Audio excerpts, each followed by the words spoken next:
Assalamualaikum warahmatullahi wabarakatuh. Perkenalkan, nama saya Salsabila Nur Aulia, NIM 20105011050. Di sini saya akan mempresentasikan bagaimana cara menganalisis data menggunakan uji beda atau uji T. Dari kasus pertama yang saya miliki, di sini saya akan menganalisis rata-rata pH emulsi mula-mula dan rata-rata pH pemanasan. Untuk yang kedua, saya akan menganalisis uji normalitas distribusi dengan uji Shapiro-Wilk. Dan yang ketiga, saya akan melakukan uji T atau uji Wilcoxon.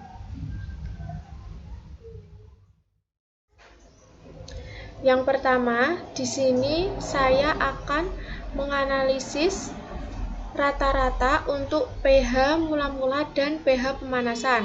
Pada variabel view kita masukkan namanya mula-mula dan pemanasan. Untuk desimal kita ganti 2 karena pada data yang saya miliki terdapat 2 angka di belakang koma. Dan untuk measure-nya kita ganti scale. Langsung ke data view. Berikut adalah data-data yang sudah saya masukkan ke dalam data view. Kemudian untuk mencari rata-rata, kita klik Analyze, Descriptive Static, Frekuensi. Kemudian pada tabel ini, yang semula tabel ini ada di sebelah kiri, maka kita pindahkan ke sebelah kanan. Kemudian kita klik statistik. Untuk mencari rata-rata, kita hanya butuh menghitung mean. Kemudian kita continue dan OK. Berikut adalah hasil output dari perhitungan rata-rata. Nah, pada data kasus yang saya miliki, pemanasan dinyatakan berefek pada pH emulsi apabila rata-rata pH emulsi mula-mula lebih besar dibandingkan pH pemanasan. Maka kita lihat pada hasil analisisnya, di sini rata-rata pH mula-mula jelas lebih besar daripada pH pemanasan, yang berarti pemanasan berefek pada pH emulsi.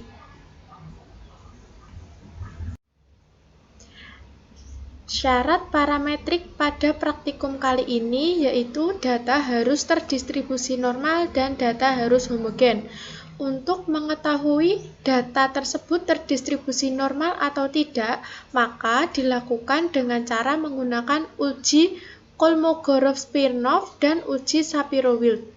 Uji Kolmogorov-Smirnov digunakan apabila sampel yang kita miliki berjumlah lebih dari 100, dan uji Shapiro-Wilk digunakan apabila sampel yang kita miliki kurang dari 100.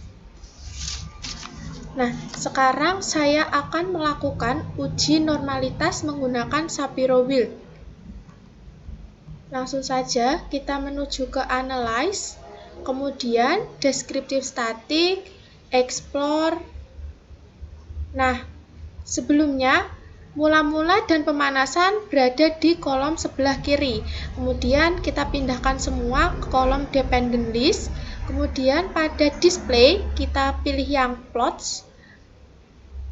Pada Plots kita pilih yang None, kemudian Normality Plots with Test di Centrang. Kemudian Continue. Berikut hasil outputnya. Pada signifikansi Kolmogorov-Smirnov dan signifikansi Shapiro-Wilk terdapat data yang kurang dari 0,05. Artinya data tersebut tidak terdistribusi secara normal atau non-parametrik. Jika data dikatakan normal, maka signifikansinya harus lebih dari 0,05.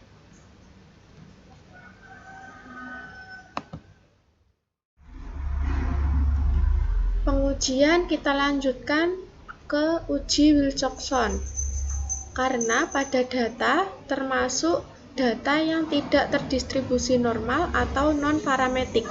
Dilakukan dengan cara klik Analyze, kemudian Non-Parametric Test, kemudian Legacy Dialog, terus To Relate Sample. Nah, untuk mula-mula kita pindahkan ke sebelah kanan dan variabel kita pindahkan ke sebelah kanan juga. Untuk test type-nya, Wilcoxon jangan lupa dicentang. Kemudian oke.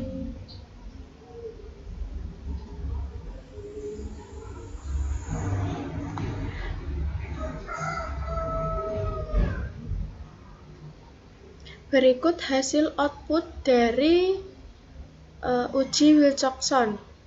Kita lihat pada sig-nya yaitu 0,002 yang artinya kurang dari 0,5. Syarat perbedaan dua variabel yaitu apabila signifikansinya di bawah 0,05 yang berarti memenuhi syarat. Jadi, terdapat perbedaan yang signifikan pada pH mula-mula dan pH pemanasan. Pada kasus yang kedua ini, untuk mengetahui data tersebut parametrik atau non-parametrik, maka dilakukan uji normalitas menggunakan Shapiro-Wilk. Kenapa menggunakan Shapiro-Wilk? Karena data yang saya miliki sampelnya kurang dari 100.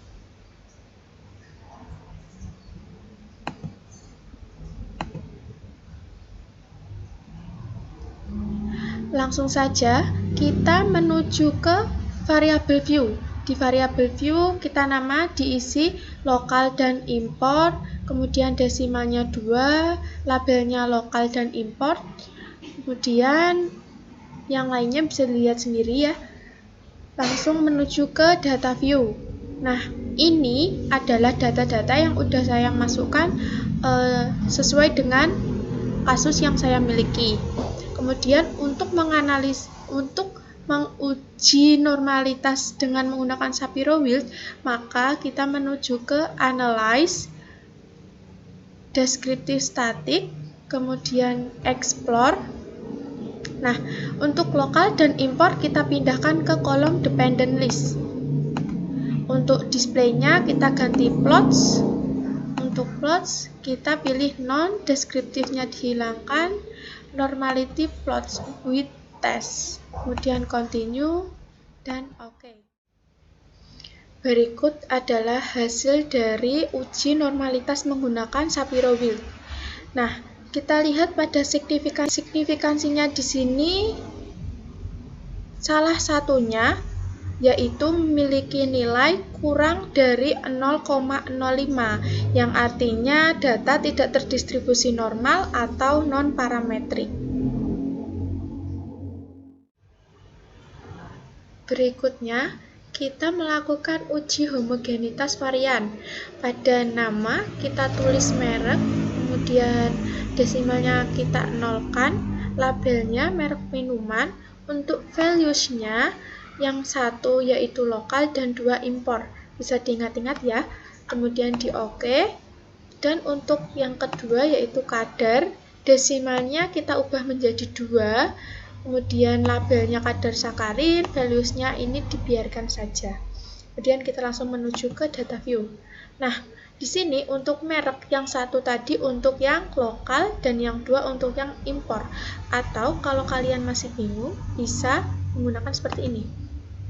Nah, kemudian kita langsung menuju ke Analyze untuk menganalisis uji homogenitas varian. Kemudian Descriptive Static, Explore. Nah, pada tabel ini kadar sakarin kita masukkan ke dalam Dependent List. Dan merek minuman kita masukkan ke dalam Factor List. Untuk displaynya kita ubah menjadi plots, dan pada plots kita bikin 0, kemudian deskriptifnya kita hilangkan, dan di sini menggunakan power estimation. Kita continue. Untuk hasil dari uji homogenitas varian, yaitu bisa dilihat signifikansinya seperti ini. Karena data yang kita miliki sebelumnya merupakan data non-parametrik, maka uji dilanjutkan menggunakan uji Mann-Whitney. Pada kolom nama kita isi merek dan kadar, desimal kita ganti 0 dan 2, labelnya merek minuman dan kadar sakarin. Untuk values-nya yang merek kita isi 1 lokal dan 2 impor. Kemudian kita oke. Langsung menuju ke data view.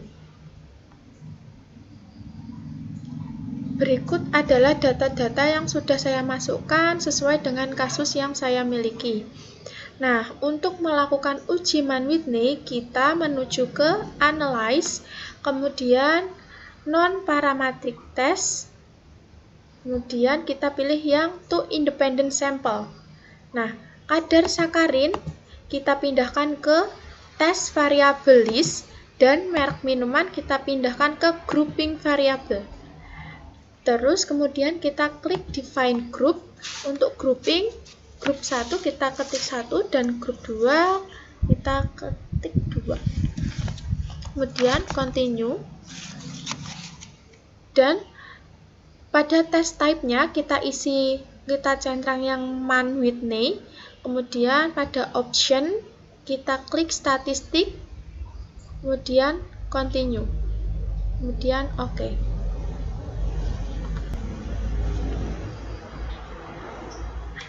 Hasil dari signifikansinya yaitu 0,310.